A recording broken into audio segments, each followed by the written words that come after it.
अस्सलाम वालेकुम guys, my name is दाइन आसिफ और आज हम लोग कुछ फाउंडेशनल नॉलेज लेंगे before starting the language C plus plus, जो कि मेरे हिसाब से मुझे लगता है कि ज़रूरी है, क्योंकि मैंने काफ़ी बच्चों को देखा है कि जिनकी जो फाउंडेशनल नॉलेज है वो अच्छी नहीं होती, वो आगे जाके फिर सफ़र कर रहे होते हैं, मतलब आगे जाके चीज़ों के रट्टे मार रहे होते हैं। तो उससे बहुत ज़्यादा बेहतर है कि यार बंदा फाउंडेशनल नॉलेज ले ले चीज़ों की, आर्किटेक्चर के बारे में पता हो, लैंग्वेज किस तरह कंपाइल होती है उसके बारे में पता हो, what is a compiler, what is a linker, ठीक है, इन चीज़ों के बारे में आपको पता हो, सिंटेक्स क्या होता है, सिमेंटिक क्या होता है। इन चीज़ों की फाउंडेशनल नॉलेज अगर आपकी अच्छी है तो फिर आगे जाके आप लोगों को चीज़ों की अच्छी समझ आएगी।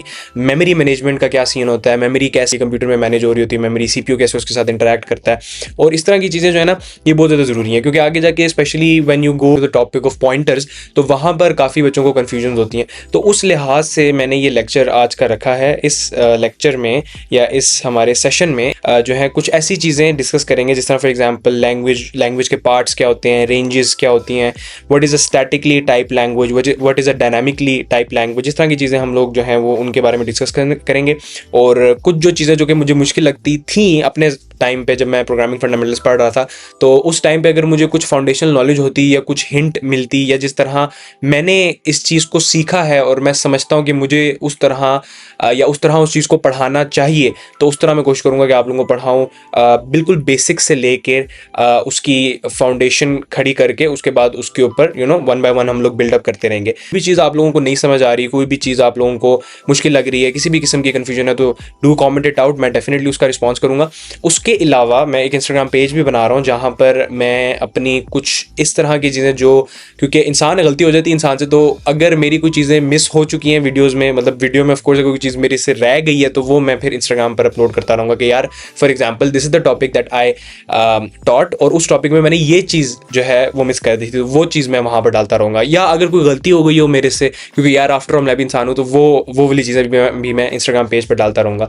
तो या फिर शुरुआत करते हैं आज के लेक्चर से जी। तो ये कुछ चीज़ें हैं जो हम लोग इंशाल्लाह आज पढ़ेंगे। तो इसमें सबसे पहला जो है वो कंप्यूटर आर्किटेक्चर है, उसके बाद हमारे पास मेमोरी मैनेजमेंट है, लैंग्वेज है, पार्ट्स ऑफ लैंग्वेज है, सिंटेक्स सिमेंटिक है, पॉइंटर्स का कुछ कॉन्सेप्ट मैं आप लोगों को देना चाह रहा हूँ, क्योंकि जब वो ऑफकोर्स जब मैं मेमोरी पढ़ाऊंगा तो मेमोरी में पॉइंटर्स का कॉन्सेप्ट मैं ज़रूर दूंगा, क्योंकि पॉइंटर्स और वेरिएबल का कॉन्सेप्ट जब आप बंदा मेमोरी पढ़ता है ना, तो तभी से, और इनफैक्ट डाटा टाइप का भी जो कॉन्सेप्ट है वो मेमोरी जब आप लोगों को मैं पढ़ाऊंगा ना, तो तभी से आप लोगों को वहाँ पर आइडिया दूंगा कि मेमोरी, हम लोग जब पढ़ते हैं मेमोरी में डाटा किस तरह स्टोर होता है और हमें डाटा टाइप की ज़रूरत क्यों होती है, पॉइंटर्स का क्या रोल है, पॉइंटर्स क्या होते हैं, ठीक है। तो उस लिहाज से वो चीज़ें उनको थोड़ी सी हिंट दूंगा। इनफैक्ट हम लोग इसको डिटेल में आगे इंशाल्लाह जाके पढ़ेंगे, ठीक है। कंप्यूटर आर्किटेक्चर जो है वो जैसे कि आप लोगों को पता है, मशहूर ज़माना वॉन न्यूमैन आर्किटेक्चर है, ठीक है। और इसमें सबसे पहले जो है हमारे पास एक इनपुट डिवाइस होती है, उसके बाद आपका एक सेंट्रल प्रोसेसिंग यूनिट होता है जिसे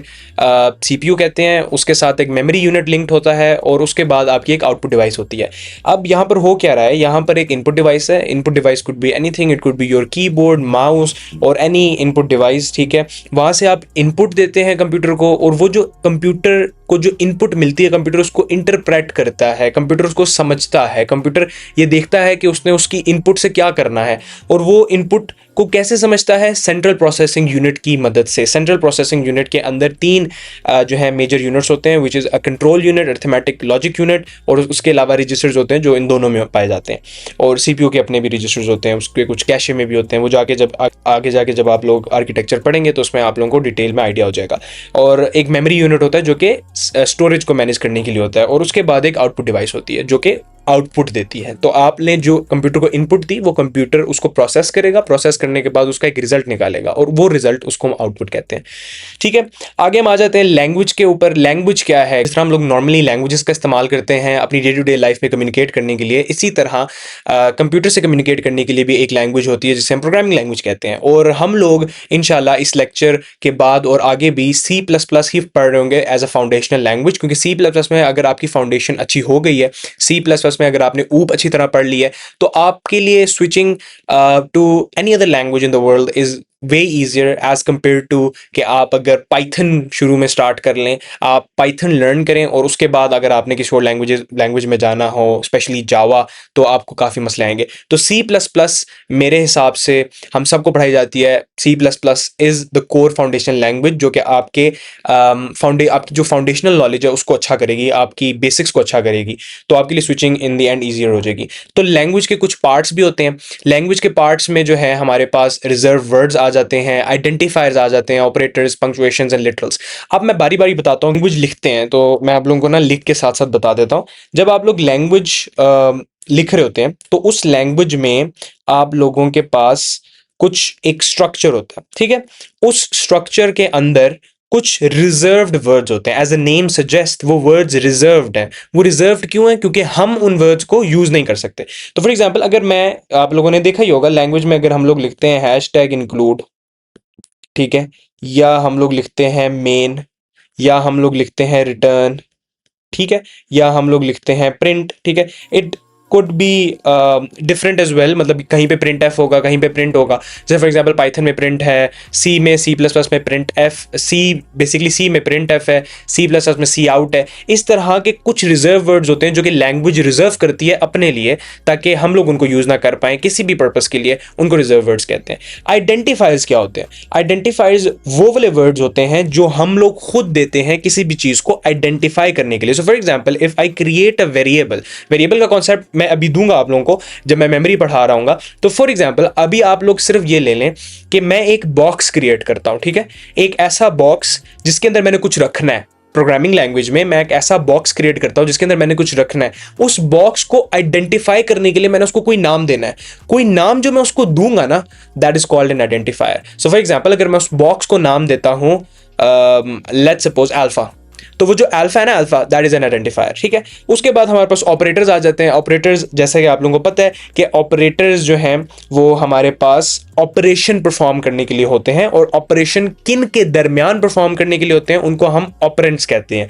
तो फॉर एग्जांपल, अगर मैं सिंपली मैथ की जुबान में बात करूं, अगर मैं लिखता हूं कि भाई 4 + 5, तो इसमें दो ऑपरेंड्स यूज हो रहे हैं, 4 एंड 5 आर ऑपरेंड्स। जबकि जो प्लस वाला साइन आप लोग बीच में देख रहे हैं, that is an operator. Operator operation perform कर रहा है। ऑपरेशन क्या है? एडिशन, ठीक है। तो ऑपरेशन यहां पर एडिशन है। सिमिलरली अगर मैं यहां पर लिखूं 1 × 2, ठीक है, तो मल्टीप्लीकेशन का ऑपरेटर मैंने परफॉर्म यहां पर जो है यूज किया, मल्टीप्लीकेशन का ऑपरेटर। तो इसी तरह दीज आर कॉल्ड ऑपरेटर्स। आगे पंक्चुएशन की बात करते हैं, ठीक है। पंक्चुएशन में हमारे पास जो है वो सिंटेक्स से रिलेटेड है। ऑफ कोर्स सिंटेक्स और सिमेंटिक का कॉन्सेप्ट अगला ही हमारे पास आ रहा है, बट पंक्चुएशन के लिए आप लोग ये याद रखें कि प्रोग्रामिंग लैंग्वेज को लिखने के लिए कुछ रूल्स होते हैं। उन रूल्स में हमारे पास पंक्चुएशंस आती हैं कि फॉर एग्जांपल मैंने कहाँ यूज करना है कॉमा। जैसे इंग्लिश ग्रामर है, इंग्लिश ग्रामर में आर्टिकल्स होते हैं। Articles is a part of grammar and grammar is a rule book होते हैं। आर्टिकल्स हमने कहाँ यूज करने हैं और उनको हम आर्टिकल्स कहते हैं। तो इसी तरह यहाँ पर पंक्चुएशन होती है। ये आप ऐसे समझ लें कि मैं आपको ग्रामर एक तरह की लैंग्वेज की समझा रहा हूँ, बट ये है कि जो रूल बुक एक तरह से जिस तरह लैंग्वेज की होती है उसको हम सिंटेक्स कहते हैं, वो मैं आगे जाके आपको डिटेल में बताऊंगा। बट यहाँ के लिए अभी आप ये याद रखें कि पंक्चुएशन इस्तेमाल होती है प्रोग्रामिंग लैंग्वेज को लिखने में। पंक्चुएशन कुड बी कॉमा और सेमी कॉलन और एक्सक्लेमेशन मार्क और डबल कोटेशन और सिंगल कोटेशन, मतलब इस तरह की चीज़ें हम लोग यूज़ कर रहे होते हैं प्रोग्रामिंग लैंग्वेज को लिखने के लिए डिफरेंट पर्पसेस के लिए। आगे आ जाते हैं। आगे हमारे पास लिटरल्स हैं, ठीक है।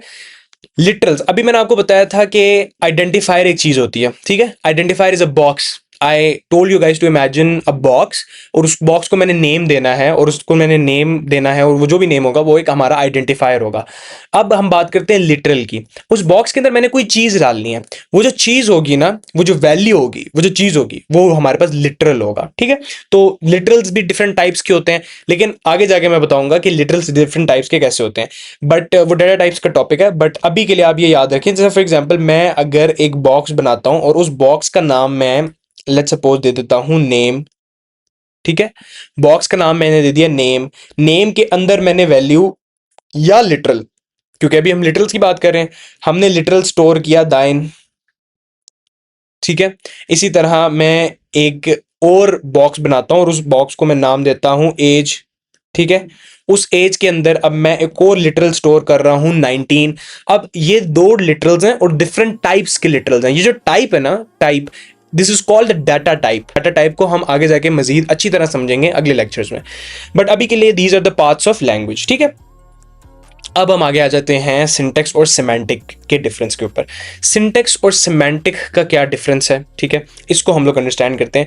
सिंटेक्स जो है वो सिंपली लैंग्वेज के रूल्स हैं लैंग्वेज को लिखने के लिए। ठीक है, सिंटेक्स जो है वो लैंग्वेज के रूल्स हैं लैंग्वेज को लिखने के लिए। तो फॉर एग्जांपल किसी लैंग्वेज में, जैसा फॉर एग्जांपल पाइथन में, अगर मैं पाइथन की मिसाल दूं आप लोगों को, तो पाइथन में कोई चीज़ को मैंने प्रिंट करवाना है तो मैं सिंपली लिखूंगा प्रिंट, और प्रिंट के अंदर मैं डाल दूंगा, मिसाल के तौर पर मैंने पाइथन में प्रिंट करवाना है लाइन। ओके, तो पाइथन में हमारे पास ये सिंटेक्स है, दैट्स इट। अगर मैंने सी प्लस प्लस में प्रिंट करवाना होगा तो मैं लिखूंगा सी आउट और उसके बाद मैं दाइन प्रिंट करवा दूंगा, और उसके बाद हमारे पास यहाँ पर पंक्चुएशन भी यूज हो रही है, विच इज अ सेमीकोलन। ठीक है, ये पंक्चुएशन यूज हो रही है, ये भी पंक्चुएशन का ही पार्ट है, ये जो आपको नजर आ रही है दिस इज ऑल्सो पंक्चुएशन। तो this is syntax. Syntax simply rules हैं किसी भी लैंग्वेज को लिखने के लिए, ताकि वो लैंग्वेज करेक्ट अंदाज में लिखी जाए। अब आ जाते हैं सिमेंटिक के ऊपर। ठीक है, सिमेंटिक क्या है? जो आपने सिंटेक्स से कुछ लिखा है लैंग्वेज में, आप लोगों ने अगर सिंटेक्स की मदद से सिंटेक्स को जहन में रखते हुए, सिंटेक्स मैंने क्या बताया, सिंटेक्स रूल्स हैं, सिंटेक्स को जहन में रखते हुए अगर आपने कुछ लिखा है, उस जो आपने कुछ लिखा है ना, उसका लॉजिकल मतलब क्या है, उसका कॉन्सेप्चुअल मतलब क्या है, उसका इन यूज मतलब क्या है, उसको सिमेंटिक कहते हैं। तो फॉर एग्जांपल अगर मैं यहां पर लिखता हूं कि लेट्स सपोज मैं यहां पर प्रिंट ही करवा देता हूं मिसाल के तौर पर, ठीक है, प्रिंट ही मैं करवा देता हूं कि प्रिंट करवा देता हूं ट्रू, मिसाल के तौर पे। ठीक है, अभी सिंटेक्स पे मतलब मत जाइएगा, सिंटेक्स में भी मैं रॉन्ग लिख रहा हूं, बट ये कि समझाने के पर्सपेक्टिव से मैं लिखना चाह रहा हूं कुछ। ठीक है, अच्छा फॉल्स, यहां पर मैं लिख देता हूं फॉल्स। ठीक है, ये दो डिफरेंट सिनेरियोज हैं। ठीक है, अच्छा अब यहां पर आपने इस बात को समझना है कि वो जो ट्रू प्रिंट हो रहा है ना, वो जो ट्रू प्रिंट हो रहा है उसका कोई मीनिंग है। ऑफ कोर्स अभी मैं पूरा कोड ऊपर नहीं लिख सकता, बट वो जो ट्रू प्रिंट हो रहा है उसका कोई मीनिंग है। वो मीनिंग हमें कैसे पता चलेगा? वो पूरे कोड से पता चलेगा। तो फॉर एग्जांपल अगर मैंने कोड लिखा हो कि भाई मैं मतलब कंप्यूटर को वॉन न्यूमैन आर्किटेक्चर के थ्रू एक इनपुट देता हूं, और वो जो इनपुट है that is a prime number, और कंप्यूटर ने डिटेक्ट करना है कि कोई नंबर उसको अगर इनपुट हो तो वो प्राइम नंबर है या प्राइम नंबर नहीं है, तो वो क्या करेगा? वो, अब ऑफ कोर्स मैंने उसको प्राइम नंबर इनपुट दिया है तो वो ट्रू प्रिंट करेगा। ठीक है, वो ट्रू वैल्यू देगा कि हाँ जी आपका जो नंबर है वो प्राइम है। तो यहां पर इस कॉन्टेक्स्ट में ट्रू का मतलब ये हुआ कि मेरा नंबर प्राइम था तो वो ट्रू प्रिंट करेगा। ये हमने प्रिंट ट्रू को डिकोड कर दिया उसकी लॉजिकल मीनिंग में, मतलब उसका जो लॉजिकल मतलब होगा वो ये होगा कि हाँ ये जो ट्रू प्रिंट हो रहा है ये इसलिए हो रहा है ताकि मुझे पता चले कि मेरा नंबर प्राइम है या नहीं। ठीक है, अच्छा प्रिंट फॉल्स। अब इसका हम दूसरा सिनेरियो लेते हैं। अब हम एक और सिनेरियो लेते हैं कि भाई ये इवन और ऑड का हम लोग सिनेरियो ले लेते हैं कि उसी तरह कंप्यूटर के अंदर हमने सिंटेक्स के थ्रू अपनी लैंग्वेज लिख दी है। वो लैंग्वेज क्या, या वो जो कोड हमने लिखा है सिंटेक्स के थ्रू हमने कोड लिख दिया है, वो जो कोड है वो कोड क्या देख रहा है? वो कोड ये देख रहा है कि आपका नंबर जो आप उसको इनपुट देते हो वो इवन है या ऑड है। अब फॉर एग्जाम्पल मैंने अपना नंबर दे दिया 2, ठीक है, तो वो 2 पे, क्योंकि हम लोग एक पॉजिटिव केस लेना चाह रहे हैं कि प्राइम होगा, जिस तरह ऊपर वाला केस मैंने डिस्कस किया है ये वाला केस, इस वाले केस में हम लोग प्राइम की बात कर रहे हैं। ठीक है, ये वाला हमारा प्राइम का केस है, ये वाला हमारा इवन का केस है। तो प्राइम आने पे वो ट्रू प्रिंट करेगा, इवन आने पे इसको ट्रू प्रिंट करना चाहिए, इवन आने पे इसको ट्रू प्रिंट करना चाहिए। तो जब इवन आएगा ना वो इस पे ट्रू प्रिंट करेगा, बट मैंने उसको नंबर दे दिया 3 तो वो फॉल्स प्रिंट करेगा। अब ये जो प्रिंट की जो स्टेटमेंट है, ये जो प्रिंट की स्टेटमेंट है, इसका मतलब मुझे समझ आया। मुझे का मतलब ये समझ आया है कि अच्छा मेरा नंबर जब ऑड होगा ना तो तब ये फॉल्स प्रिंट करेगा। तो ये इसका लॉजिकल मतलब है, और इसका लॉजिकल मतलब इससे पिछले जितनी स्टेटमेंट्स होंगी, इससे पहले जितनी स्टेटमेंट्स लिखी होंगी उनसे कनेक्टेडली मुझे पता चलेगा। तो फॉर एग्जांपल ये आपको तो मैंने यहाँ पर सिंपली मिसाल दी है ना कि यार यहाँ पर मैंने सिर्फ लिख दिया है कि प्रिंट ट्रू और प्रिंट फॉल्स, और उसको मैंने एक कहानी के साथ कनेक्ट करके आप लोगों को बता दिया कि हाँ सिमेंटिक का ये मतलब है। अब मैं आप लोगों को रियल कोट करके हल्का सा मैं आपको दिखा देता हूँ कि सिमेंटिक का मतलब क्या है। तो फॉर एग्जांपल अगर मैं कहता हूँ कि if basket has apples, eat one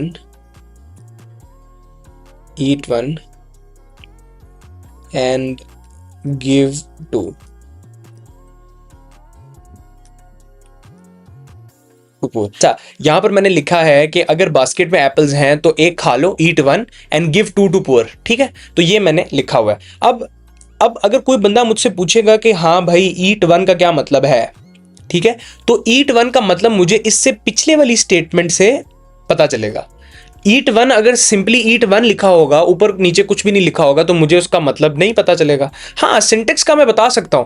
ये अभी मैंने सूडो कोड यहां पर लिखा हुआ है, मैंने असल सिंटेक्स अभी फॉलो नहीं किया, लेकिन मैं इस ईट एप्पल को देख के अगर मुझे किसी लैंग्वेज का सिंटेक्स पता है तो मैं ये बता सकता हूं कि उस लैंग्वेज के सिंटेक्स के मुताबिक ये स्टेटमेंट सही है या गलत है। लेकिन मैं इसके सिमेंटिक के बारे में नहीं आपको कुछ बता सकता, क्योंकि मुझे इसके कोड के बारे में नहीं पता होगा। बट फॉर राइट नाउ हमें इसके कोड के बारे में पता है। तो कोई अगर आपसे पूछेगा कि ईट एप्पल का क्या मतलब है, इसका मतलब ये है कि मेरी जो बास्केट है उसके अंदर कुछ अगर एप्पल्स एग्जिस्ट करते हैं, अनलेस कि मेरी बास्केट एम्प्टी है। कंडीशन ये है कि अगर बास्केट में एप्पल्स हैं तो मैं एक खा लूंगा और दो गरीब को दे दूंगा। तो ये इसका मतलब है। This is semantic. Semantic is the logical connection between lines of code. ठीक है, सिमेंटिक का मतलब है कि कॉन्सेप्चुअल मीनिंग क्या है आपके कोड का। ठीक है, अब हम आगे बढ़ते हैं वेरिएबल्स और कांस्टेंट्स पर। ठीक है, अच्छा, अब वेरिएबल्स और कांस्टेंट्स को पढ़ने से पहले मैं आप लोगों को मेमोरी पढ़ाना चाहता हूं। ठीक है, मेमोरी का क्या सीन होता है कंप्यूटर के अंदर। ठीक है, अच्छा, सबसे पहले हम लोग मेमोरी देख लेते हैं। यहाँ पर चलें, मैं ना वेरिएबल के अंदर ही आप लोगों को मेमोरी इधर बना के दिखा देता हूँ। ठीक है, मेमोरी जो है वो बना ली है, और मेमोरी में जो है मैंने ये जो बॉक्सेस बनाए हुए हैं, इनमें से एक बॉक्स को मैंने बड़ा करके बनाया हुआ है, और उस बॉक्स के अंदर मैंने दो चीज़ें लिखी हुई हैं। एक चीज़ मैंने लिखा हुआ है एड्रेस, और दूसरी चीज़ मैंने लिखी हुई है वैल्यू। अब एड्रेस क्या होता है, वैल्यू क्या होती है?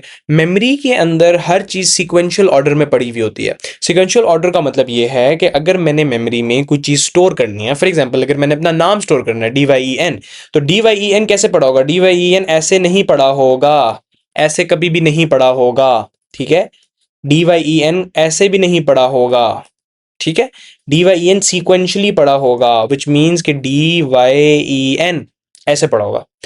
इसके बाद अगर मेमोरी के अंदर मैंने कुछ और स्टोर करना होगा तो वो भी सीक्वेंशियल ऑर्डर में स्टोर होगा, even if it's a different process as well.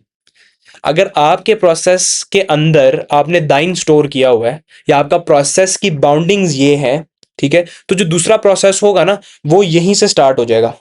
ठीक है, बट उनकी कुछ लिमिट्स होंगी जिसकी वजह से वो आपके प्रोसेस का डाटा एक्सेस नहीं कर पाएंगी। ना आपके पास कुछ इस तरह के राइट्स होंगे कि आप दूसरे प्रोसेस का डाटा एक्सेस कर पाओ। बट ये बात की बातें हैं। बट अभी आप सिर्फ ये समझें कि आपकी जो मेमोरी होती है वो सिक्वेंशियल होती है, और हर मेमोरी बॉक्स का एक जो हर मेमोरी बॉक्स मैंने बनाया वो उसका एक एड्रेस होता है और उसकी एक वैल्यू होती है। फॉर एग्जांपल मैं कहता हूँ यहाँ पर जो D वाला मेमोरी ब्लॉक है मेरा, इसका जो एड्रेस है ना, इसका एड्रेस मैं कहता हूँ वो है आपका, अल्लाह भला करे, AB1। ठीक है, ये इसका एड्रेस है। Y का क्या एड्रेस है? Y का एड्रेस है AB2। ठीक है, E का क्या एड्रेस है? E का एड्रेस है AB3। N का क्या एड्रेस है? N का एड्रेस है AB4। ठीक है, इस तरह करके एड्रेस चल रहे हैं। इस तरह जरूरी नहीं एड्रेस इसी तरह चले। यहाँ पर आप लोगों ने इस बात का ध्यान रखना है कि जितने भी मेमोरी ब्लॉक्स आप लोगों को नज़र आ रहे हैं, यहाँ पर हमारे पास 12 मेमोरी ब्लॉक्स हैं। हर मेमोरी ब्लॉक का एक एड्रेस होगा और उसके अंदर कोई ना कोई वैल्यू होगी। ठीक है, हर मेमोरी ब्लॉक का कोई ना कोई एड्रेस होगा और उसके अंदर कोई ना कोई वैल्यू होगी। तो फॉर एग्जांपल मैं कहता हूँ कि हमारे पास जो मेमोरी ब्लॉक है which is eight address AB1, उसके अंदर जो वैल्यू है विच इज़ D। ठीक है, वहाँ पर जो वैल्यू पड़ी हुई है वो D है। ठीक है, इसी तरह हमारे पास जो एड्रेस ब्लॉक है AB3, एड्रेस ब्लॉक के अंदर उस एड्रेस ब्लॉक जिसका एड्रेस है AB3, उसके अंदर वैल्यू कौन सी है? उसके अंदर वैल्यू है E। ठीक है, तो इस बात को बहुत गौर से आप लोगों ने समझना है।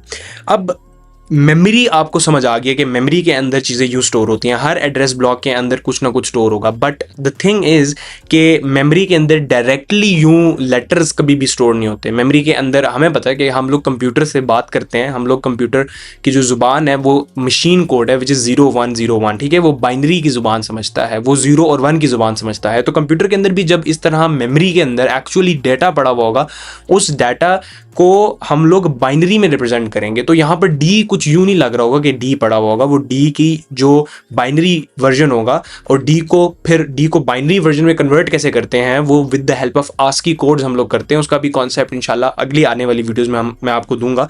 तो उसमें हम लोग जो अल्फ़ाबेट्स होते हैं उनको हम लोग आस्की न्यूमेरिक्स में कन्वर्ट करते हैं और फिर उनको हम लोग बाइनरी में कन्वर्ट करते हैं। तो फिर ये इट्स अ लॉन्ग प्रोसेस, ठीक है। इंशाल्लाह आगे आने वाली वीडियोज़ में आप लोगों को उसका भी आइडिया मैं दे दूंगा। तो अभी के लिए आप लोग सिर्फ ये बात याद रखें कि हर मेमोरी ब्लॉक का कोई ना कोई एड्रेस होता है और उसके बाद कोई ना कोई उसकी वैल्यू भी होती है। अब कंप्यूटर, क्योंकि हमें पता है कि कंप्यूटर 0101 की लैंग्वेज समझता है, ठीक है, तो यहां से कि कंप्यूटर को क्या पता कि 0101 में मैंने कितने जीरोस पढ़ने हैं, कितने वंस पढ़ने हैं, मैंने कहाँ से लेके कहाँ तक पढ़ना है, ये सारा कॉन्सेप्ट डाटा टाइप्स में आ जाता है। तो वो फिर ऑफ कोर्स जब मैं वेरिएबल आपको समझाऊंगा तो डाटा टाइप्स भी उसी के साथ लिंक है, थोड़ा बहुत उसका आइडिया दूंगा इंशाल्लाह। फिर आगे हम लोगों ने उसके ऊपर वीडियो भी रखनी है।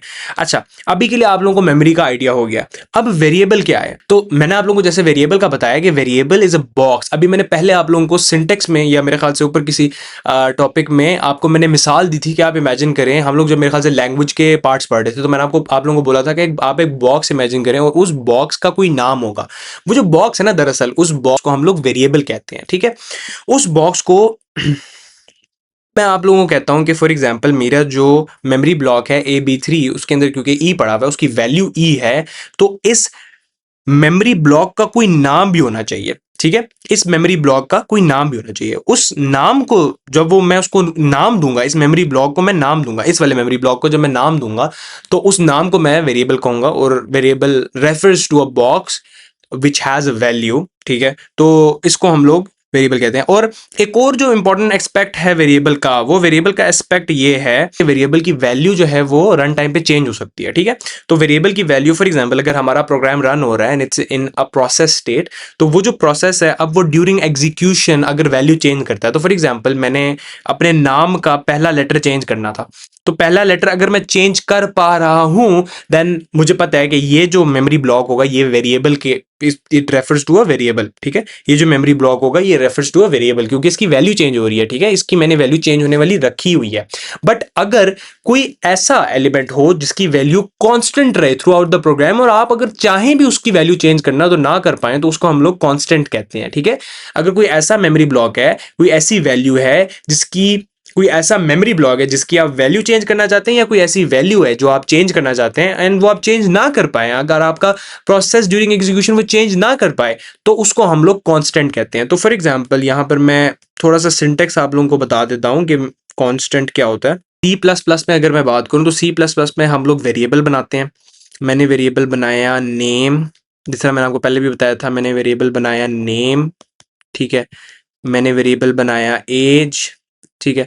और अब मैं एक कांस्टेंट बनाता हूं। जो कांस्टेंट होगा ना वो कभी भी चेंज नहीं हो सकता। तो वो जो कांस्टेंट है वो थ्रू आउट द प्रोग्राम नहीं चेंज हो सकता। तो उसके पीछे मैं मिसाल के तौर पे अभी एग्जैक्ट सिंटेक्स में सी प्लस प्लस का नहीं लिख रहा, बट मैं एक जो है नॉर्मल सा जो है ना आप लोगों को आइडिया देना चाह रहा हूँ कि कांस्टेंट क्या है। मैंने उसको बता दिया कि यार ये मेरा कांस्टेंट है, और कांस्टेंट के आगे कांस्टेंट का मैंने नाम लिखा है। यहाँ पर मैं नाम लिखूंगा कांस्टेंट, क्योंकि कांस्टेंट के अंदर भी आपने कोई चीज डाल ली है ना। Variable is also a box, constant is also a box, लेकिन कांस्टेंट वो वाला बॉक्स है जिसके अंदर वैल्यू जो पड़ी होगी ना उसको आप चेंज नहीं कर सकते। उस वैल्यू को आपने एक बार डाल दिया, उसको अब आप चेंज नहीं कर सकते। तो यहाँ पर जो नेम इज फॉर एग्जाम्पल मैं DOB कह देता हूं, डेट ऑफ बर्थ, तो मेरा जो कांस्टेंट है वो डेट ऑफ बर्थ है, ठीक है। अब इस वैल्यू को मैं चेंज नहीं कर सकता, ठीक है। इस वैल्यू को मैं थ्रू आउट द प्रोसेस में चेंज नहीं कर सकता अनलेस मैं ये कांस्टेंट हटा दूं उसके पीछे से। मतलब मैं सिंटेक्स के पर्सपेक्टिव से मैं बता दूं कंपाइलर को। अब कंपाइलर क्या होता है, कंपाइलर वो चीज होती है जो आपका प्रोग्राम को ट्रांसलेट करते हैं, ठीक है। तो ट्रांसलेट करते हैं मशीन कोड में, तो या तो मैं सिंटेक्स के थ्रू कंपाइलर को बता दूंगे ये चीज़ कांस्टेंट नहीं है, तो उसका मतलब ये है कि किसी भी प्रोग्रामिंग लैंग्वेज में कांस्टेंट होता है। कांस्टेंट ऐसी चीज़ होती है जो आपकी वैल्यू को चेंज नहीं करने देती। कांस्टेंट ऐसा बॉक्स होता है जिसके अंदर कोई भी वैल्यू आ जाए वो वैल्यू चेंज नहीं हो सकती। कि वेरिएबल ऐसी चीज़ है जिसकी value at any point change हो सकती है। उसकी वैल्यू आप मैनुअली चेंज करना चाहें या अगर प्रोग्राम इन एग्जीक्यूशन है तब वो अगर अपनी वैल्यू चेंज कर रहा है तो तब भी वो अपनी वैल्यू चेंज कर सकता है। तो दिस इज समथिंग जो कि एक कोर डिफरेंस है वेरिएबल और कॉन्स्टेंट्स में, जो कि नेम भी सजेस्ट करता है। Variable is something that is changing and constant is something which is constant which is study, जो चेंज नहीं हो रही। तो वेरिएबल की वैल्यू चेंज हो सकती है, दोनों बॉक्सेज हैं, ठीक है, दोनों बॉक्सेज हैं, बट वेरिएबल ऐसा बॉक्स है जिसके अंदर अगर आपने कोई वैल्यू डाल दी तो वो इस चीज़ की इजाजत देता है कि वो अपने अंदर जो वैल्यू है उसको चेंज करना, मॉडिफाई करना या डिलीट करना आप कर सकते हो। बट कॉन्स्टेंट एक ऐसा बॉक्स है उसके अंदर जब आपने वैल्यू डाल दी तो वो वैल्यू आप चेंज नहीं कर सकते throughout the process, throughout the program, throughout the code, वो आप वैल्यू चेंज नहीं कर सकते, ठीक है।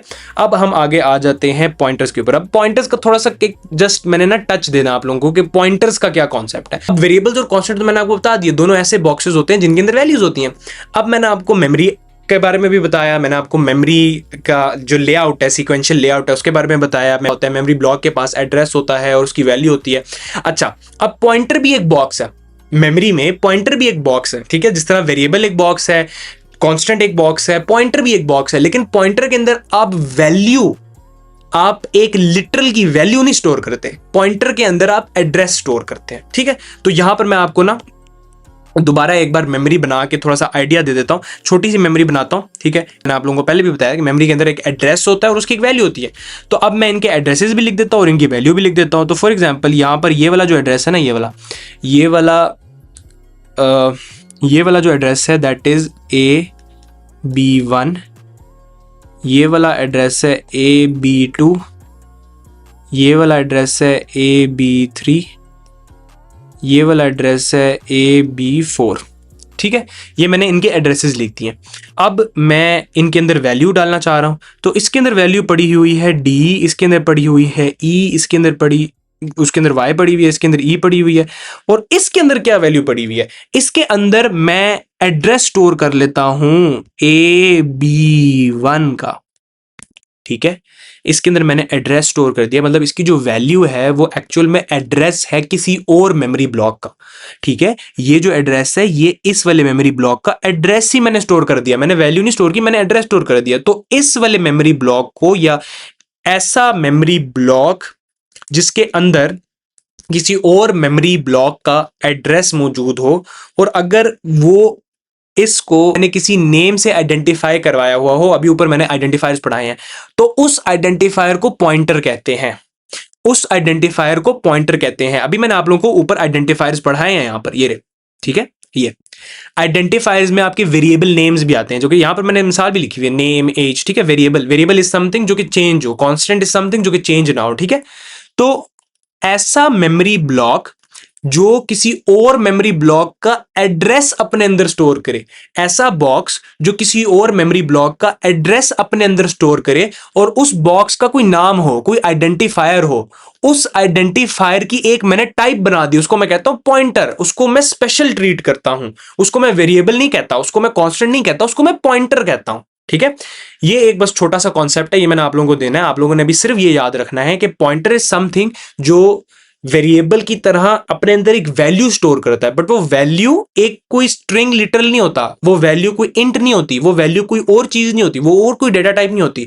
वो वैल्यू जो होती है वो किसी और मेमोरी ब्लॉक का एड्रेस होता है, ठीक है। आप लोगों ने ये बात जहन में रखनी है। डेटा टाइप्स के ऊपर इन डिटेल इंशाल्लाह लेक्चर आएगा, उसके ऊपर हम सेशन रखेंगे, और डेटा टाइप्स के ऊपर इंशाल्लाह इन डिटेल सेशन रखेंगे, तो उसके अंदर जो है हम लोग इस चीज़ को क्लियर करेंगे। पॉइंटर्स के ऊपर इटसेल्फ जो है अच्छा भला हम सेशन कर सकते हैं, तो वो भी हम इंशाल्लाह करेंगे।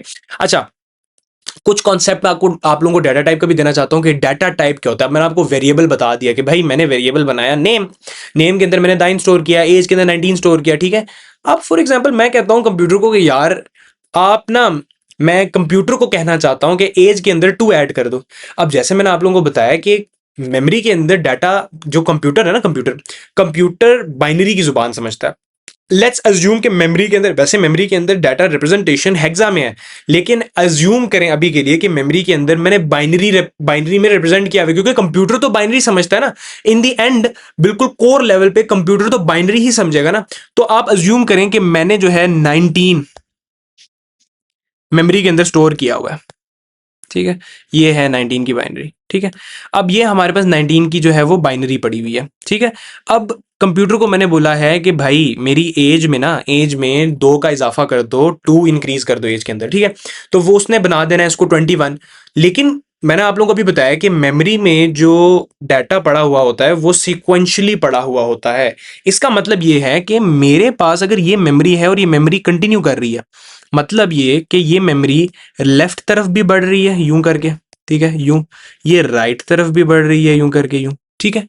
कंप्यूटर को क्या पता कि मेमोरी के स्पेसिफिक एड्रेस में जाके इतनी लिमिट तक की मैंने वैल्यू को एक्सेस करना है और उस वैल्यू के अंदर मैंने इंक्रीमेंट करना है। कंप्यूटर को क्या पता, कंप्यूटर को कैसे पता, मतलब कंप्यूटर को कैसे पता कि मैंने फॉर एग्जांपल यहां पर कोई डाटा पड़ा होता, यहां पर भी 1 होता, मिसाल के तौर पे यहां पर भी 1 होता, मेमोरी है ना, मेमोरी के अंदर डाटा सिक्वेंशियली पड़ा हुआ है 10 10 10 10 10। अब उसके अंदर कंप्यूटर को क्या पता कि मैंने सिर्फ जो ये वाला पार्ट है ना, ये वाला पार्ट लेना है, सिर्फ ये यहां से स्टार्ट हो रहा है यहां पर एंड हो रहा है, सिर्फ ये वाला पार्ट मैंने लेना है। कंप्यूटर को कैसे पता? इसीलिए हम लोग डाटा टाइप्स पढ़ते हैं। डाटा टाइप्स बाउंड्री डिफाइन करने के लिए ही होती हैं, ठीक है। अब जो इंट है ना, इंट की एक लोअर लिमिट होती है और एक अपर लिमिट होती है, ठीक है। इसी तरह जितनी भी और डाटा टाइप्स हैं, डाटा टाइप्स को हम लोग आगे जाके इन डिटेल पढ़ेंगे, तो हर डाटा टाइप की एक लोअर लिमिट होती है, एक अपर लिमिट होती है। तो कंप्यूटर जब डाटा देख रहा होगा वो ये इस चीज का ध्यान रखेगा कि ये जो डाटा मैं एक्सेस कर रहा हूं ये अपनी डाटा टाइप की लिमिट्स के अंदर है या नहीं है।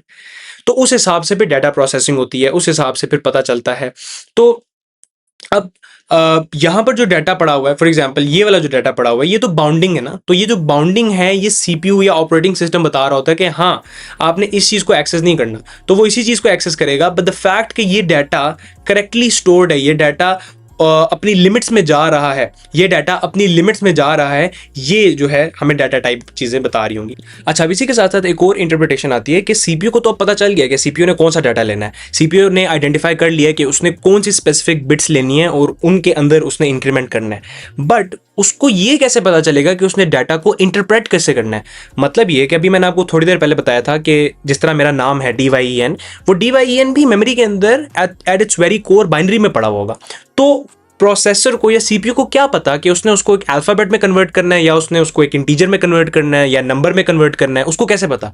ये चीज़ भी उसको डाटा टाइप बताती है। तो जो हमारी डाटा टाइप्स होती हैं वो सीपीयू का एक और इंपॉर्टेंट और मेजर काम कर रही होती हैं, उसको इंटरप्रिटेशन के हवाले से बताती हैं कि उसने जो बिट्स या जो डाटा उसने लिया है, जिसने या जो डाटा जिसके ऊपर उसने काम करना है उसको उसने इंटरप्रेट कैसे करना है और डाटा को कैटेगराइज कैसे करना है। तो फॉर एग्जांपल यहाँ पर तो मैंने एज है ना, एज को मैंने नंबर से रिप्रेजेंट करना था, तो वो उसको मैंने इस तरह स्टोर किया हुआ है। अब मेरे पास कोई नाम होता है, मैंने कोई नाम स्टोर करना है, तो उस नाम को मैंने कैसे स्टोर करना है, उस नाम को मैंने कैसे रिप्रेजेंट करना है मेमोरी में, उस चीज़ के लिए भी हमारे पास डाटा टाइप्स हैं, ठीक है। तो वो जो डाटा टाइप्स हैं उनको हम मजीद आगे इंशाल्लाह डिटेल में पढ़ेंगे। अच्छा जी, अब आगे आ जाते हैं, थोड़ा सा रेंजेस का कॉन्सेप्ट दे देता हूँ आप लोगों को। रेंजेस के कॉन्सेप्ट में जो एक चीज़ इंपॉर्टेंट मुझे लगती है वो डाटा टाइप से रिलेटेड ही है कि फॉर एग्जांपल डाटा की कुछ लिमिट्स होंगी, और वो मैंने बाइनरी से कनेक्ट करने के लिए आप लोगों को समझा रहा हूँ थोड़ा सा। डाटा जो टाइप है ना, हर डाटा टाइप की एक लिमिट होती है, ठीक है, जो कि मैंने आप लोगों को अभी बताया कि एक लोअर लिमिट होती है, एक अपर लिमिट होती है। मतलब मैं ये कहता हूँ कि यार अगर मैं डाटा को अपने इंट में रिप्रेजेंट करना चाहता हूँ ना, ठीक है, तो इंट में मेरे डाटा की एक लिमिट होगी, मैं इंट लिखूंगा और इंट में मैं मैक्सिमम 0 से लेके अपर लिमिट, मतलब 0 से लेके मिनिमम लिमिट उसकी 0 है, maximum limit is let's suppose 19,000। तो 19,000 तक ही मैं रिप्रेजेंट कर सकता हूं। मतलब ये कि मैंने अगर मेमोरी ब्लॉक एक अपने लिए रिजर्व किया है via an identifier which we call a variable, ठीक है, वो वेरिएबल का नाम मैंने दिया एज, आइडेंटिफायर उसका एज था, वो एक बॉक्स था मेमोरी के अंदर, ठीक है, उसके अंदर कोई वैल्यू पड़ी होनी चाहिए, ठीक है। उस वैल्यू की लिमिट्स क्या है? वो वैल्यू 0 से छोटी नहीं हो सकती और वो वैल्यू 19,000 से बड़ी नहीं हो सकती। दिस इज अ रेंज, ठीक है। अब इस रेंज को रिप्रेजेंट करने के लिए हमारे पास अब ऑफ कोर्स रेंज का नंबर इतना बड़ा हो जाएगा, ठीक है, और मेमोरी एड्रेसेस है ना, तो मेमोरी एड्रेसेस के अंदर हम लोग रेंज को 2 रेज टू द पावर में रिप्रेजेंट करते हैं। इसका मतलब ये है कि हमारे पास एक नंबर था, ठीक है, और लेट्स सपोज वो नंबर है 18696, ठीक है।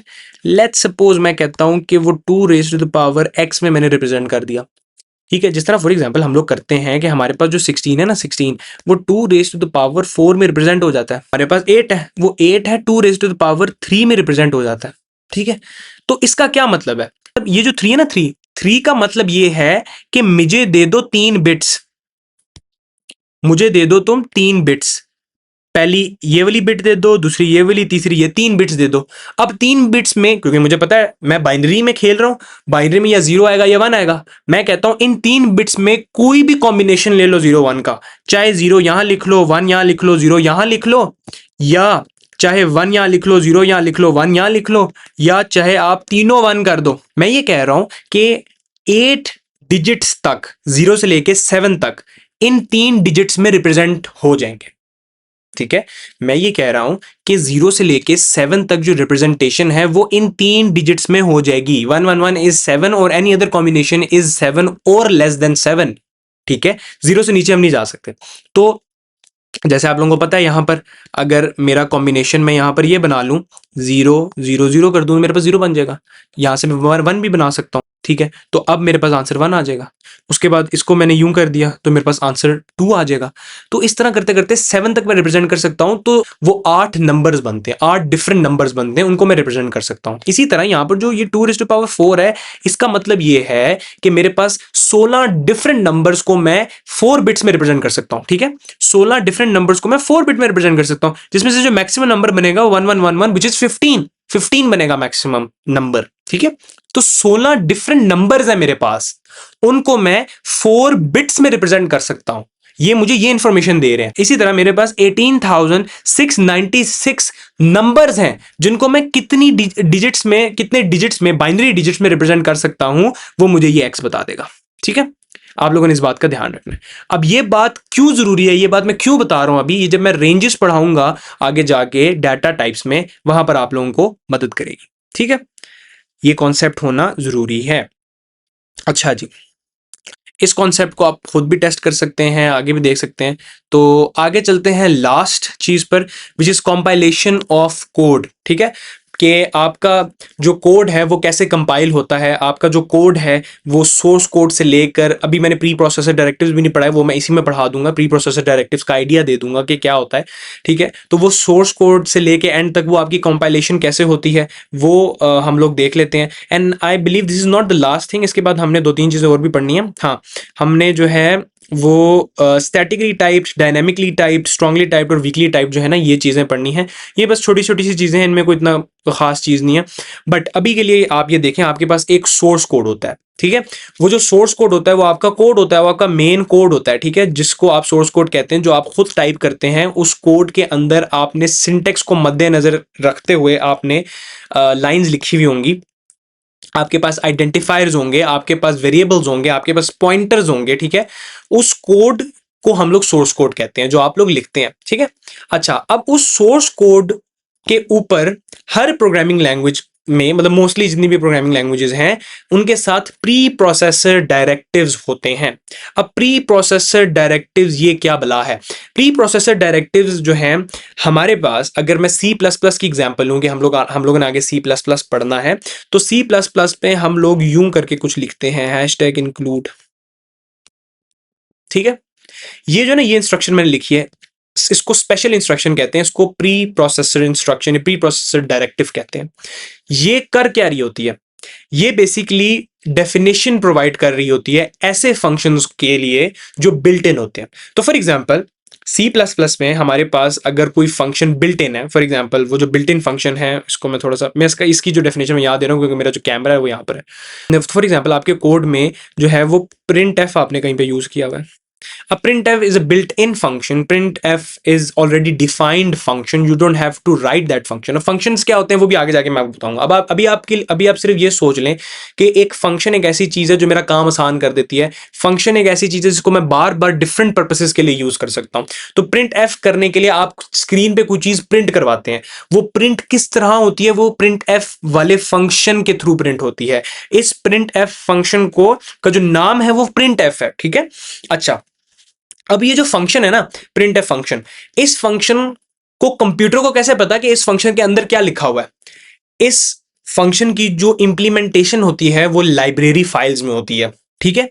उन लाइब्रेरी फाइल्स के अंदर इस फंक्शन की इंप्लीमेंटेशन होगी कि इस फंक्शन के अंदर क्या क्या हो रहा है, प्रिंट मैंने कैसे करवाना है, कौन कौन सी मैंने फाइल डिस्क्रिप्टर्स को एक्सेस करना है, किस फाइल डिस्क्रिप्टर के थ्रू मैंने स्क्रीन पे प्रिंट करवाना है. ये जो टॉपिक्स है ना, ये जो मैं चीजें बोल रहा हूँ, फाइल डिस्क्रिप्टर और ये चीजें, ये एडवांस चीजें हैं. अभी आप लोग सिर्फ ये अज्यूम करें कि ये जो मैं बोल रहा हूं ना, ये इसकी डेफिनेशन है, कि इसकी डेफिनेशन में कुछ कॉम्प्लेक्स चीजें होंगी जिनसे अभी हमें कोई मतलब नहीं है. वो जो कॉम्प्लेक्स चीजें हैं ना, वो उनकी जो वो कंप्यूटर को कैसे पता चले कि उन कॉम्प्लेक्स चीजों से मैंने काम करके कोई ये चीज प्रिंट करवानी है, वो लाइब्रेरी फाइल्स में होंगी. और उन लाइब्रेरी फाइल्स को हम आगे जाके अपने कोड के साथ लिंक करते हैं. ठीक है. बट अभी के लिए जो आपका जो प्री प्रोसेसर डायरेक्टिव है वो ऐसी फाइल्स को आपके कोड के साथ लिंक करता है जिनके अंदर इस तरह के जो फंक्शंस हैं उन फंक्शंस की डिक्लेरेशन मौजूद है.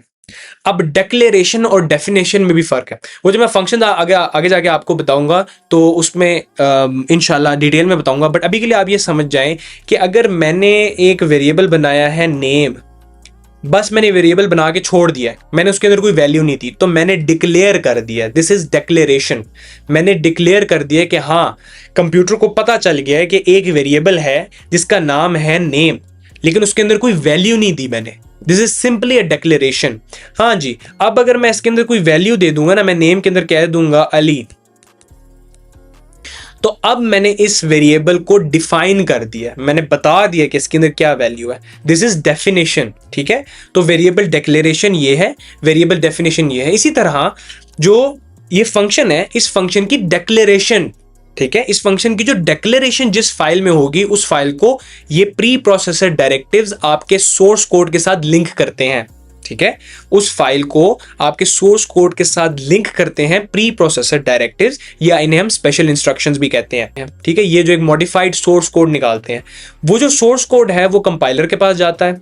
कंपाइलर उस कोड को ऑब्जेक्ट कोड में कन्वर्ट करता है. ऑब्जेक्ट कोड का क्या सीन है? अब कंपाइलर क्या है? कंपाइलर क्या करता है? सबसे पहले कंपाइलर समझ लें साथ ही कि कंपाइलर क्या करता है. अब ये ऑफ कोर्स मैं उन लोगों के लिए, उन बच्चों के लिए मैं ये चीज़ बता रहा हूँ जिनको आइडिया नहीं है. ठीक है. अगर आपको इन चीज़ों का आइडिया है या शुरू में कोई भी ऐसी चीज़ जो मैंने रिपीटेटिवली बोली हो उस चीज़ का अगर आइडिया है तो आप यहाँ से स्किप कर सकते हैं आगे. कंपाइलर क्या है? कंपाइलर जो है आपका, जिस तरह हमने तो प्रोग्राम इंग्लिश में लिखा होगा, हमने उसके अंदर इंग्लिश फॉलो की होगी, पंक्चुएशन फॉलो की होगी, हमने उसके अंदर वेरिएबल्स डिफाइन किए होंगे, एक सिंटेक्स फॉलो किया होगा. ठीक है. एक हमने सिंटेक्स फॉलो किया होगा. अब उस सिंटेक्स को डायरेक्टली कंप्यूटर नहीं समझ सकता.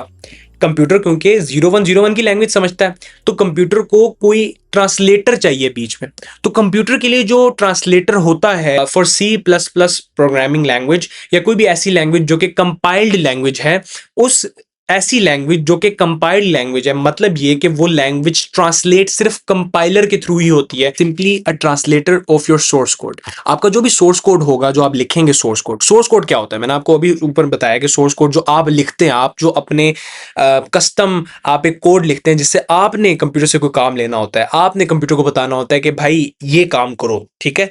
तो वो जो काम आप कंप्यूटर को बता रहे होते हैं वो अपने सोर्स कोड के थ्रू बता रहे होते हैं. तो जो सोर्स कोड है वो कंप्यूटर को कैसे पता चलेगा कि उसने वो काम करना है? आपका जो सोर्स कोड है वो 01 में तो होता नहीं.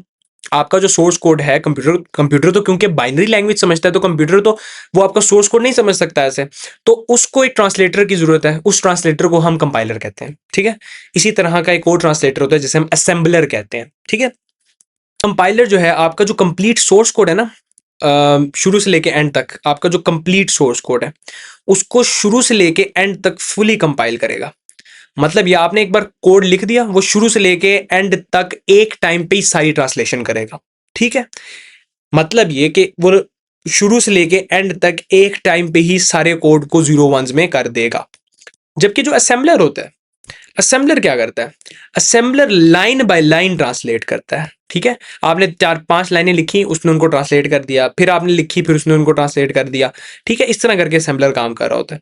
तो दोनों बेसिकली ट्रांसलेटर है, दोनों ने ट्रांसलेट करना है, ट्रांसलेट करके 01 की लैंग्वेज में कन्वर्ट करके एक ऑब्जेक्ट फाइल बना देनी है। यहाँ पर जिस तरह के मैंने लिखा हुआ है ऑब्जेक्ट फाइल, इसकी एक्सटेंशन है .obj। अब एक्सटेंशन क्या होता है? एक्सटेंशन आपने फाइल देखी होगी ना, आपने टेक्स्ट फाइल देखी होगी कि डॉट टेक्स्ट फाइल के आगे एक्सटेंशन लगी होती है डॉट टीएक्सटी, C++ फाइल के आगे डॉट CPP लगी हुई होती है। इसी तरह dot OBJ file, I am sure आप लोगों को आइडिया होगा, बट सिर्फ मैं उन लोगों के लिए बता रहा हूँ जिनको कुछ आइडिया नहीं है इस चीज़ का। तो ऑब्जेक्ट फाइल में कन्वर्ट कर देता है उसको, ठीक है। इसी तरह फिर आगे आ जाता है लिंकर। लिंकर क्या करता है? अब जैसे मैंने आप लोगों को ऊपर बताया था ना कि प्री प्रोसेसर डायरेक्टिव्स ऐसी फाइल्स आपके कोड के साथ लिंक करते हैं। अब वो लिंक कैसे करते हैं? आपने लिखा हुआ है यहाँ पर हैशटैग इंक्लूड, मैं इसको थोड़ा सा ना ये मैं इरेज कर देता हूँ, इंक्लूड, ठीक है, एक्स, मिसाल के तौर पे मेरी फाइल का नाम है एक्स, ठीक है। अब इसके नीचे आपने अपना सोर्स कोड लिखा हुआ है। अब होगा क्या कि जो प्री प्रोसेसर डायरेक्टिव होगा ना, वो मॉडिफाइज को कैसे करेगा? इस पूरे को हटाएगा, इस पूरी प्री प्रोसेसर डायरेक्टिव वाली चीज को हटाएगा, वो खुद से हटा देगा।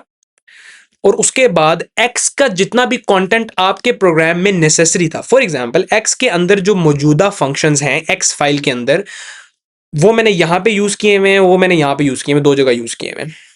तो वो एक्स के उन फंक्शंस की डेक्लेरेशंस को यहां पर ले आएगा। दो डेक्लेरेशंस ले आया वो यहां पर, ठीक है। उस फाइल में से दो डेक्लेरेशंस वो ले आया यहां पर, ठीक है। ये इस तरह प्री प्रोसेसर डायरेक्टिव्स काम कर रहा है।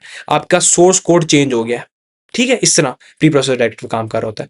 अब तो वो सिर्फ डेक्लेरेशन लाया ना, अभी तक डेफिनेशन नहीं लाया। वो सिर्फ डेक्लेरेशन लाया, डेफिनेशन नहीं लाया। वो डेफिनेशन किसने प्रोवाइड करनी है? वो लाइब्रेरी फाइल्स, वो और फाइल्स होती हैं जो हमें डेफिनेशन प्रोवाइड करती हैं। तो जो डेफिनेशन को हमारे सोर्स कोड के साथ लिंक करने का जो काम है वो लिंकर का है। लिंकर क्या करता है? लिंकर देखता है कि हाँ जी, ये दो डेक्लेरेशंस पड़ी हुई हैं, इन दो डेक्लेरेशंस की डेफिनेशन किस फाइल में है। वो देखेगा, जाके देखेगा, उसको कोई भी फाइल मिल गई, रैंडम फाइल मिल गई उसको, उसकी डेफिनेशन की, उस फाइल को उसने इसके साथ लिंक कर देना है। हमारे पास एक और दो फाइल्स, मिसाल के तौर पे ये एक लिंकर वाली फाइल थी जो लिंकर लेके आया था, ये हमारे पास सोर्स कोड आ रहा है, ठीक है, SC सोर्स कोड आ रहा है, उसने इन दोनों को लिंक कर दिया आपस में, ठीक है। This is a linker. और फाइनली ये जो पूरा एक सिस्टम है, इसको हम जिप करके एक .exe फाइल बनती है, एक .exe फाइल एंड में बनती है, जिसकी एक्सटेंशन .exe होती है, उसको एग्जीक्यूटेबल फाइल कहते हैं। तो उसमें हमारे पास डिफरेंट जो लाइब्रेरी फाइल्स हैं वो लिंक हुई हुई होती हैं। आपका एक सोर्स कोड होता है, सोर्स कोड आपका कंप्लीट होता है, और .exe फाइल जो वो फाइनल फाइल होती है जिसको आप डबल क्लिक करके रन करते हैं और आपका जो प्रोग्राम है वो रन हो जाता है और प्रोसेस बन जाता है, ठीक है। तो ये था एग्जीक्यूटेबल कोड। लास्ट हम लोग चीज़ें जो हैं हम लोगों ने देखनी है, उनमें हमारे पास जो है वो स्टैटिकली टाइप लैंग्वेज है, डायनामिकली टाइप लैंग्वेज है। अब स्टैटिकली टाइप लैंग्वेज और डायनामिकली टाइप लैंग्वेज क्या होती है? स्टैटिकली टाइप लैंग्वेज ये होती है कि रन टाइम पे, अगर कास्टिंग का कॉन्सेप्ट किसी को नहीं है, मैं थोड़ा सा देना चाहता हूँ। स्टैटिकली टाइप लैंग्वेज क्या होती है? स्टैटिकली टाइप, जिस तरह के मैंने आप लोगों को अभी बताया है कि कंपाइलर है ना, यहाँ पर कंपाइलर का स्टेज है, ये रहा कंपाइलर, ठीक है। कंपाइलर इस चौथे पॉइंट पे ट्रांसलेशन करता है, कंपाइलर ट्रांसलेट करता है आपके कोड को। कंपाइलर से पहले, कंपाइलर वाले स्टेज से पहले लेट्स सपोज मैं कंपाइलर वाले स्टेज को अल्फा कह देता हूं, ठीक है। इस पॉइंट पे या इस लेवल को मैं अल्फा लेवल कहता हूं, ठीक है। इस लेवल से पहले, अगर इस लेवल से पहले मैंने सोर्स कोड में बताया हुआ है, मैंने सोर्स कोड में अपनी डाटा टाइप भी बताई हुई है, डाटा टाइप, ठीक है, तो उसको मैं स्टैटिकली टाइप लैंग्वेज कहता हूं। डाटा टाइप का कॉन्सेप्ट इंशाल्लाह आगे दूंगा, बट अभी के लिए अगर मैं बताता हूं कि मैंने एज के साथ बताया हुआ है कि एज के अंदर डाटा टाइप इंट आ रही है, ठीक है, तो मैं ऐसी लैंग्वेज को स्टैटिकली टाइप लैंग्वेज कहता हूं। अगर कंपाइलेशन यानी अल्फा स्टेज के दौरान मेरा जो कंपाइलर है वो खुद से अज्यूम करता है या खुद से पता लगा लेता है कि आपके वेरिएबल की डाटा टाइप क्या है, तो उसको डायनामिकली टाइप लैंग्वेज कहते हैं। इसमें हमारे पास पाइथन आ जाती है, जिसमें जिस तरह हम लोग नेम लिखते हैं, पाइथन के अंदर डायरेक्टली नेम लिख के आप दाइन कह सकते हैं, या पाइथन के अंदर directly you can declare a variable as and give it a value 9। You don't have to declare its data type, ठीक है। बट C++ में हमें डाटा टाइप डिक्लेयर करने की जरूरत पड़ती है, तो C++ is a statically type language while Python is a dynamically type language. Typed और वीकली टाइप्ड है ना, इसका कॉन्सेप्ट इंशाल्लाह अगले आने वाले कुछ सेशंस में आप लोगों को दूंगा। कास्टिंग के दरमियान। मैंने एज्यूम किया था कि मैं अभी आज ही दे दूंगा, बट ये है कि right now I am thinking कि कास्टिंग जब तक आप लोगों को नहीं पढ़ाई हुई तो जो स्ट्रांगली टाइप्ड और वीकली टाइप्ड का जो कॉन्सेप्ट है ना, कोर कॉन्सेप्ट, वो आप लोग नहीं पकड़ पाएंगे। तो ये है कि अभी के लिए जो कुछ फाउंडेशनल नॉलेज मैंने आप लोगों को दी है, syntax, range, parts of language, memory की अरेंजमेंट कैसे होती है कंप्यूटर में, कंप्यूटर आर्किटेक्चर जो एक बेसिक फाउंडेशनल आर्किटेक्चर है जो कि आज तक फॉलो होता है, उसको हम लोग क्या कहते हैं, ठीक है, वो आर्किटेक्चर कैसे फॉलो होता है, सिंटेक्स क्या होता है, सिमेंटिक क्या होता है, आप लोग खुद भी इसको ऑनलाइन पढ़ सकते हैं। बट ये है कि कॉन्सेप्चुअल अंडरस्टैंडिंग इनकी लेना बहुत जरूरी है। पॉइंटर्स क्या होते हैं, स्टैटिकली टाइप, डायनेमिकली टाइप, तो ये है, ये कुछ चीज़ें मैंने सोचा था कि आप लोगों को आज थोड़ा सा इनका मैं आइडिया दे दूंगा। आगे इंशाल्लाह जब लेक्चर्स, आगे इंशाल्लाह जब सेशंस मजीद और आएंगे तो उन सेशंस में ऑफ कोर्स डाटा टाइप्स और मुख्तलिफ चीज़ों को इन डिटेल पढ़ेंगे इंशाल्लाह। पूरी C++ इंशाल्लाह ख़त्म करेंगे। तो अगर कोई चीज़, कोई सजेशन हो आप लोगों के पास जो आप लोग सोचते हो कि मुझे इम्प्रूव करनी चाहिए, मेरी जनरली आदत यही होती है कि मैं कोडिंग के साथ साथ पढ़ाऊँ, बट अभी कुछ कोडिंग के लिए स्पेसिफिकली इस तरह की चीज़ नहीं थी, तो इस वजह से मैंने कोडिंग आज नहीं की। बट ये है कि इंशाल्लाह आगे फ्यूचर सेशंस में हम लोग कोडिंग को भी इसमें लाएंगे। दूसरा ये कि ड्राई रन्स के परस्पेक्टिव से भी ड्राई रन्स भी इंशाल्लाह करवाऊंगा, तो ताकि आप लोगों की जो एक अंडरस्टैंडिंग है ना कोर, क्योंकि मैं ये समझता हूँ कि प्रोग्रामिंग फंडामेंटल्स का जो कोर्स है ना, जिसमें प्रोग्रामिंग की नॉलेज हो, बंदे को कंप्यूटर मेमोरी की नॉलेज हो, बंदे को जो कोर फाउंडेशनल नॉलेज है C++ की या किसी भी हाई लेवल लैंग्वेज की टू द वेरी डेप्थ तक हो, तो वो बंदा जो है वो किसी भी आगे फ्यूचर लैंग्वेज में उसने अगर स्विच करना हो तो वो आराम से कर लेता है। तो ये है कि अगर कोई सजेशंस हो तो वो ज़रूर मुझे बताइएगा।